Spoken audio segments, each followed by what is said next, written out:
감사합니다. 제가 한두 가지 좀 질문 드리겠습니다. 아까 실질적으로 소급 지원, 소급 보상하고 있다고 발언하셨습니다. 자, 그러면 아주 구체적으로 예, 아니오로 좀 한번 답변 부탁드립니다. 헌법 23조 3항, 국가가 개인의 재산권을 침범할 경우 할 수 있으나 정당한 보상을 해야 한다라는 그 헌법 23조가 지금 코로나로 인한 행정명령으로 인해서 집합금지, 영업금지 당한 소상공인들의 보상을 해야 되는데 적용 가능하다고 보십니까? 적용 가능하지 않다고 보십니까? 저는 이제 뭐 제가 판단할 문제는 아니지만 이게 또 헌법 개인적 의견도 좋습니다. 네, 헌법 소원까지 가 있기 때문에요. 제 사견임을 전제로 말씀을 드리겠습니다. 그냥 간단하게 예 아니오면 집합 금지 업종이 지금 6개 있습니다. 예를 들어서 뭐 나이트클럽, 뭐 홀딩클럽 뭐 이렇게 있습니다. 등등 그런 6개 업종은 제가 봤을 때 국가가 어떤 형태로든 책임을 지는 게 그게 6개 업종은 헌법 23조 적용이다.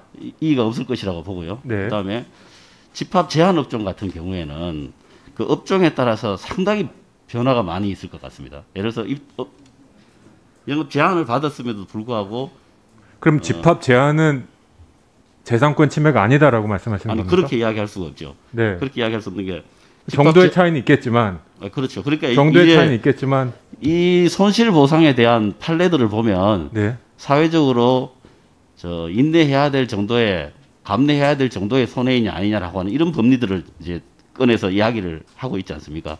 그렇기 때문에 집합 제한을 받은 업종인데도 불구하고 예를 들어서 뭐 매출액이 늘었다든가 그다음에 집합 제한을 받은 날짜만 할 것인지 집합 제한을 받은 날짜 중에서 아니, 구체적인 뭐 실행 방법은 것인가. 논의할 수 있지만 네. 헌법 정신을 지금 얘기하는 거니까 정신은 직접 당연히 되죠. 예. 당연히 되는 거죠. 그렇습니다. 예. 직접 영업 금지는 뭐 당연히 제한되고. 저도 거기에는 이의가 없을 거라고 봅니다. 예. 예. 자, 그러면 논의는 아주 간단해집니다.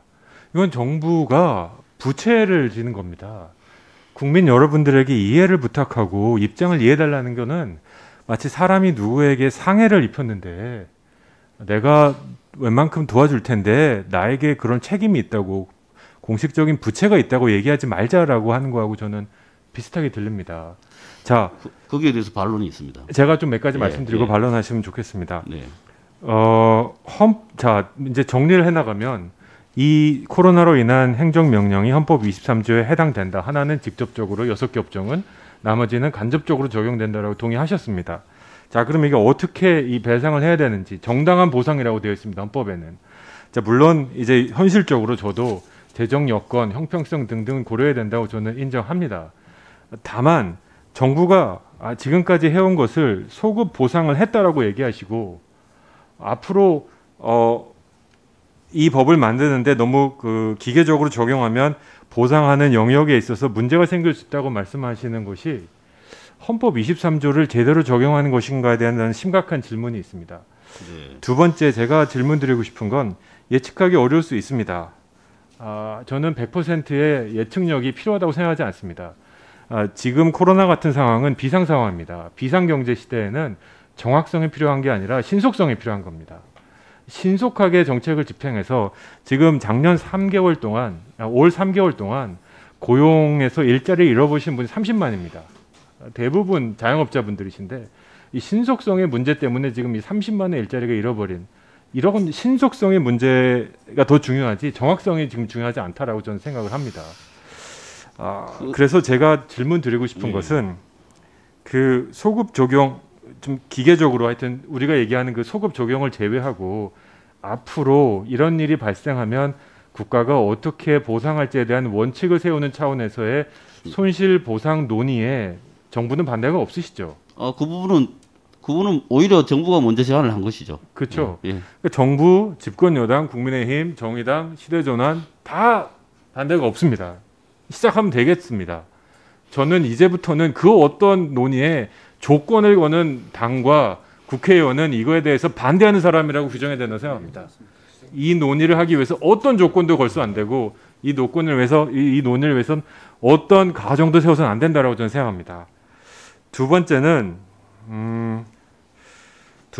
저는 아까 말씀드린 여행업 같으신 분들 있지 않습니까? 과연 정부가 행정명령에서 집합금지, 제한금지가 아닌 여행을 자제해달라고 했던 그 많은 메시지들이 과연 여행업자분들이 볼 때 받아들일 수 있겠는가? 보상 대상이 아니라고 정부가 그렇게 여행 자제를 해달라, 여행지를 철폐하고 그런 행정명령을 통해서 여행할 수 있는 환경을 철저하게 막았는데 이것은 정부의 재산권 침해가 아니다라는 건 지는 진짜 이 부분은 저는 헌법재판소에 가볼 만한 문제라고 생각합니다. 네, 이미 헌법재판소에 가 있습니다. 예. 예. 그럼 만약에 헌법재판소에서 판결이 나면 보상하시겠네요. 그럼 당연히 그렇죠. 그렇죠. 예. 알겠습니다. 자, 아까 의견이 있으시다고 하셨기 때문에 말씀해 주시죠. 예. 우선 헌법과 관련해서 말씀하셨는데요. 우리나라 헌법에 뭐 법 잘 아시고 또 잘 아시는 전문가들 많이 계시지만 우리나라 헌법에는 굉장히 선언적인 문구들이 많이 있습니다. 물론 그거를 통해서 구체화하기 위해서는 법률이라는 수단이 필요하고 그 수단을 정치화하기 위해서 헌법 23조가 선언적 성격입니까? 아니 우리나라 국회 우리나라 헌법이에요. 아니 그러니까 헌법 23조가 선언적 성격입니까? 잠깐만 좀 들어주십시오. 그래서 굉장히 위험한 발언이십니다. 아니 잠깐만요. 그래서 우리나라 헌법에 예를 들어서 뭐 행복추구권 이런 게 있지 않습니까? 그게 선언적입니까? 뭐 거기는 뭐 설이 갈리긴 하지만 저는 선언적 의미도 많이 포함되어 있다고 생각합니다.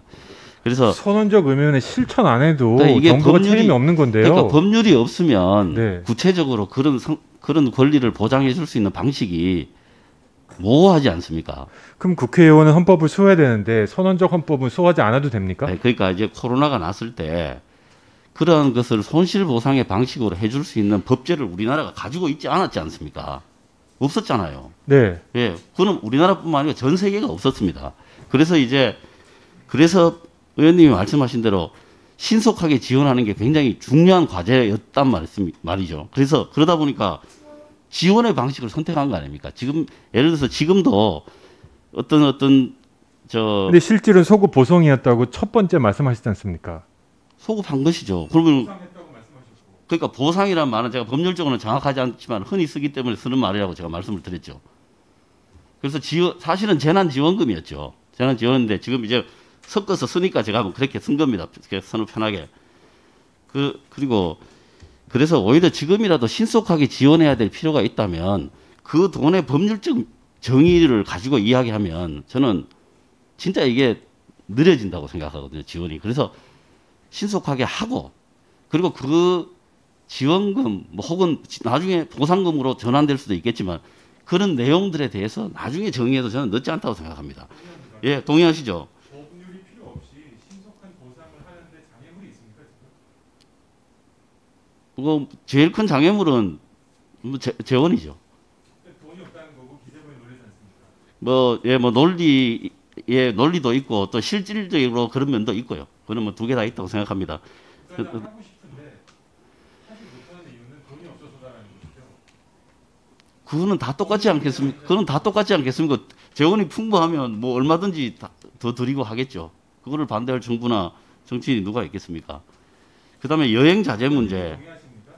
기재부의 논리에 저는 뭐 재원이 풍부하다고 한다면 그런 부분에 대해서는 저는 뭐 내부적으로는 이거 재난지원금 나갈 때도 좀 더 폭을 더 늘리자 또 이제 뭐 대상자도 늘리자 이렇게 주장하는 사람입니다만 제가 지금 국회에 와서는 정리된 정부의 입장을 이야기해야 되니까 제가 뭐 그런 이야기까지는 안 해왔습니다. 그렇지만 실제로는 뭐 그런 입장을 가지고 있고요.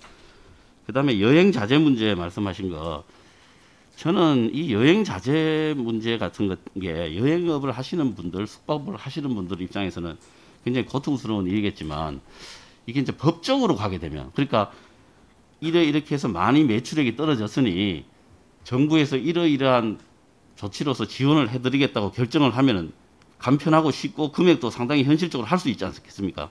그런데 이걸 법적으로 따지기 시작하면 저는 여행하시는 분들이 훨씬 더 손해볼 거라고 생각합니다. 그럴 가능성이 훨씬 높다고 저는 개인적으로 판단합니다. 그래서 그런 잣대로만 모든 분들을 개량을 하는 게 실제로 도움이 될 것인가 이런 것들을 다 열어놓고 같이 한번 상의를 해보시는 게 저는 필요하다. 제가 처음에 드린 말씀의 취지가 그런 것입니다. 감사합니다. 네, 이주환 의원님 말씀하십시오.